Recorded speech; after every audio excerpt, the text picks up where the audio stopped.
Antonio Aguilar y Vicente Fernández. Dos leyendas, dos emblemas y dos de los más grandes exponentes del charro que México ha visto a lo largo de los años, dominaron la música ranchera, cautivando a multitudes con sus imponentes voces y carisma inigualable.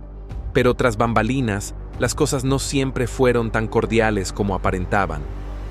Durante años, se propagaron rumores sobre una intensa rivalidad impulsada por envidias, deslealtad e incluso engaños. ¿Era cierto que Antonio Aguilar jamás valoró el canto de Vicente? ¿Realmente Vicente le arrebató algo a Antonio? ¿Y qué sucedió con la mujer por la que ambos perdieron la cabeza? Incluso tras el deceso de Aguilar hace 18 años, quedó una última revelación, una que él mismo compartió antes de partir y que esclareció la auténtica historia entre él y Vicente Fernández. ¿Qué confesó Antonio Aguilar? Quédate con nosotros mientras desentrañamos los secretos jamás revelados detrás de esta icónica rivalidad. Recientemente, Pepe Aguilar, descendiente de Antonio, reavivó la polémica al declarar que Vicente Fernández, en una ocasión, le quitó algo a su padre. Esta afirmación desató encendidas discusiones entre los seguidores de ambas figuras. Según Pepe, aunque Vicente insistía en que eran cercanos, su progenitor no lo percibía de la misma manera. Al ser cuestionado sobre su vínculo con Aguilar, Vicente respondió con contundencia: «Pues mire, hasta donde sé, no lo he visto en aproximadamente 10 años, señor. Creo que no tenía que compartir la cama con Antonio para ser grandes amigos». Durante las décadas de 1970, las comparaciones entre los dos intérpretes eran inevitables. Ambos eran pilares de la música ranchera, protagonizaban exitosas producciones cinematográficas y atraían a multitudinarias audiencias. Sin embargo, aunque los medios impulsaban la competencia, cada uno poseía un sello propio y seguidores leales. Uno de los aspectos más distintivos de la imagen de Antonio Aguilar era su impecable y tradicional atuendo de charro. Se esmeraba en su porte, asegurándose de que su calzado, sombrero y presencia en general fueran irreprochables. Fue esta meticulosidad en su apariencia la que, según Pepe Aguilar, captó la atención de Vicente Fernández. En cierto momento, Chente supuestamente le arrebató el sastre a Antonio, adoptando un estilo de vestimenta semejante y alimentando aún más la discordia entre ellos. Más allá de las tensiones del pasado, sus familias también protagonizaron episodios controvertidos. Uno de los momentos más comentados se dio cuando Vicente Fernández obsequió un caballo a Ángela Aguilar, la hija de Pepe. Aunque en primera instancia parecía un detalle generoso, pronto surgieron teorías sobre las verdaderas motivaciones de Vicente. Algunos sospechaban que el presente formaba parte de un plan mayor, un intento de establecer un lazo profesional entre Ángela y su nieto, Alex Fernández. Sin embargo, Pepe Aguilar no estuvo de acuerdo con la propuesta y consideró que Ángela, quien ya había conseguido consolidarse en el ámbito musical, se encontraba en una categoría distinta en comparación con Alex, quien aún estaba en proceso de crecimiento. Al final, la colaboración jamás se concretó, y esta anécdota quedó como otro ejemplo de las estrategias meticulosas de Vicente Fernández, aunque en esta ocasión sin lograr el efecto deseado. Durante años, la conexión entre Antonio Aguilar y Vicente Fernández ha sido objeto de discusión.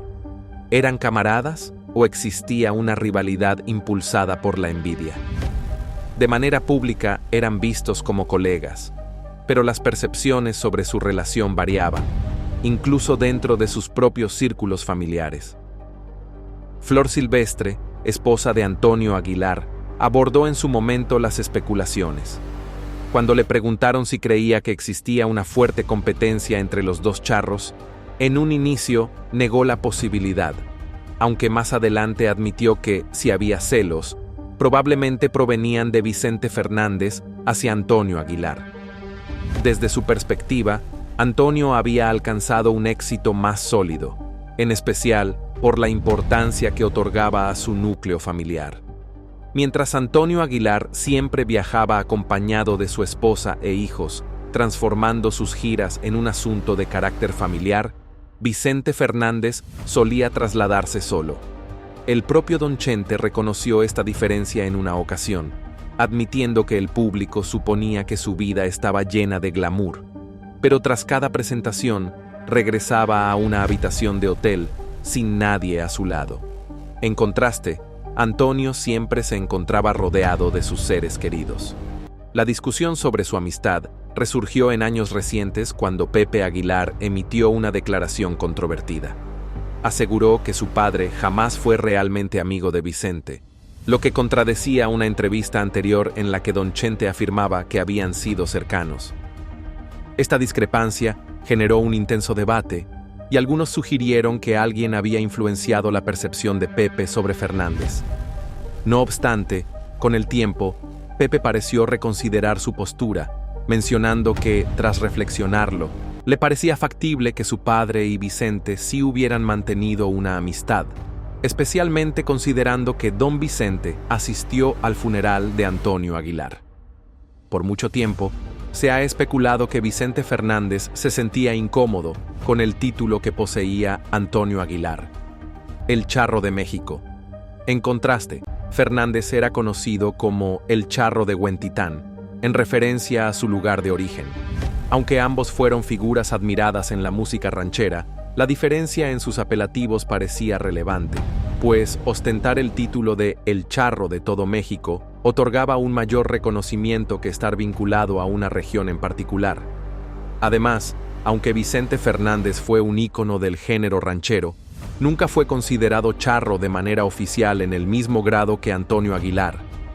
El trayecto de Antonio Aguilar para convertirse en el Charro de México no fue inmediato.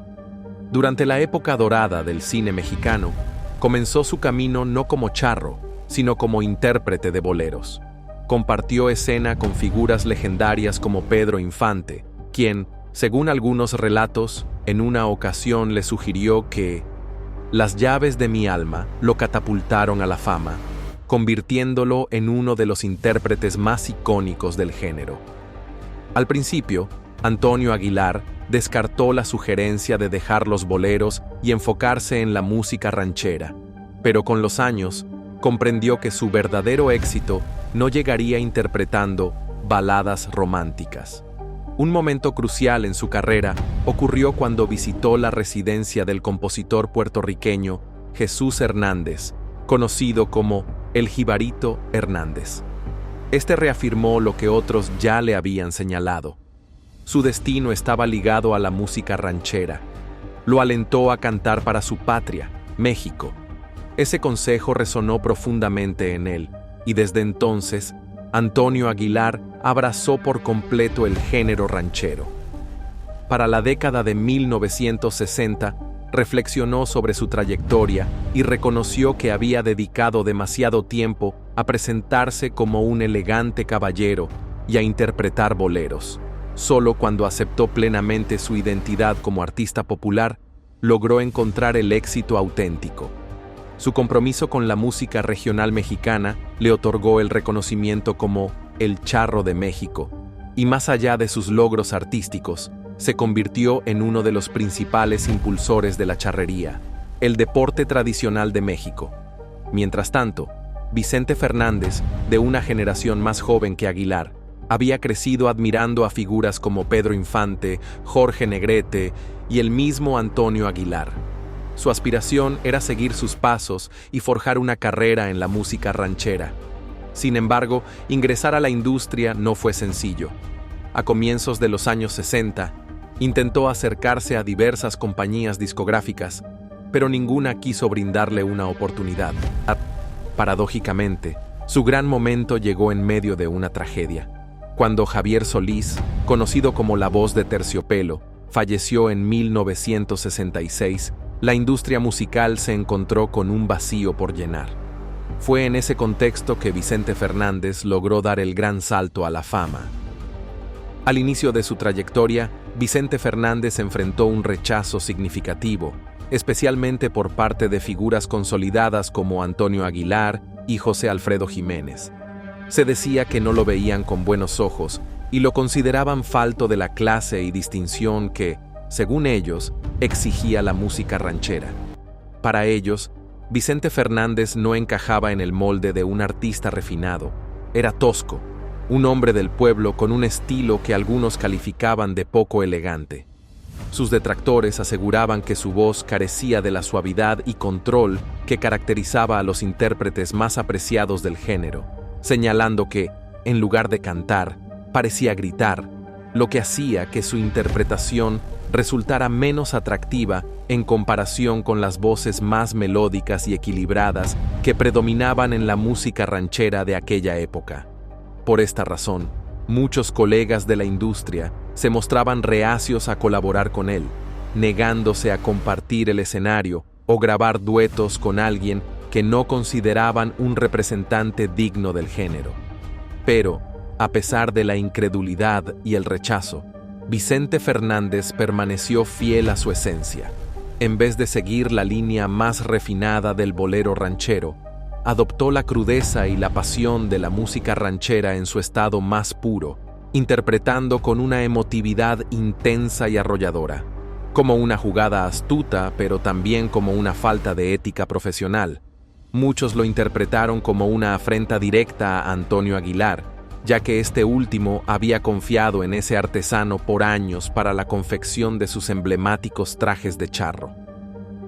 La rivalidad entre ambos artistas, aunque nunca fue abiertamente declarada, se alimentó de situaciones como esta, donde la competencia no solo se limitaba al ámbito musical, sino también a la imagen y al prestigio dentro del género ranchero.